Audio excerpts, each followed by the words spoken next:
Good evening. I just recorded this video and had the camera flipped around the wrong way. So you heard me, but all you saw were the trees. So I'm going to do it again. And what I was talking about was I wanted to share with you things I did in order to improve my relationship with my husband. And no, it wasn't getting him to change. As much as I used to believe that he needed to change in order for me to feel better and in order for our relationship to get better, oh boy, that was exhausting, and it wasn't true. And what I am learning now, and I'm truly witnessing and feeling, is I've changed. I've changed in the sense that I have started to love myself a lot more. All the things that I wanted Marty to do for me, the good feelings I wanted him to make me feel, I started to give those to myself. I started to give myself the love, the attention, the encouragement that I would often put on my husband to give me. And what I'm seeing now is that was really unfair to him, and it was never his job. It's never anybody's job to make anybody else feel a certain way.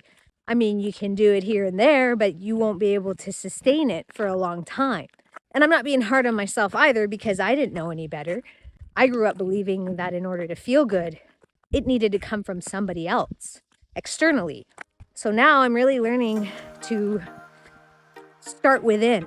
And by me being more loving and nurturing and compassionate to me, I then inadvertently started treating my husband that way. Kinder, more loving.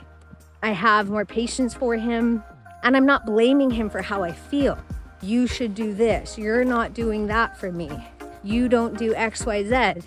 And I've really gotten the idea, something has clicked in my head that I can feel good no matter what anybody else is doing. And once I do that, then I'm unstoppable in a sense, where my emotions don't shift based on anybody else, including my partner. And I have a lot more compassion for him because I have a lot more compassion for me. If he does something that in the past would set me off or trigger me, I may still get triggered. I'm just much quicker at taking a step back and going, whoa, whoa, whoa, I'm upset. And I can either talk to him about it in a calm manner, and I can also see him doing his best. He's trying just as how I try my very best, and just how I don't try to be an a-hole sometimes. He's not trying to be that way if it comes out that way. And I can laugh at myself a lot more, and the situation and us, and everything's not so serious. And I'm really proud of myself now, because that was something that was hard to get to for me. I honestly didn't think I would get there, because I put all of my good feelings in the hopes of somebody else giving them to me my whole life.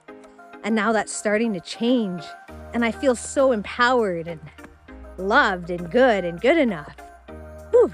Yeah, it feels good.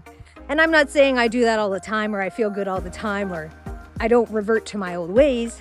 I'm just saying I'm a lot better at witnessing them and not getting pulled into the story my mind's created. That, my husband is responsible to make me feel good, and if he doesn't, that means he doesn't love me. That's the old story in my brain, and I'm replacing it with new ones of love, and that I'm loved all the time no matter what, because I give that to me, and that can't be taken away. And that's what I wanted to share with you. And I'm glad I got to do it, record it another time, because it feels good. I feel good saying it and sharing it. And thank you for listening to me. Have a great evening. Bye.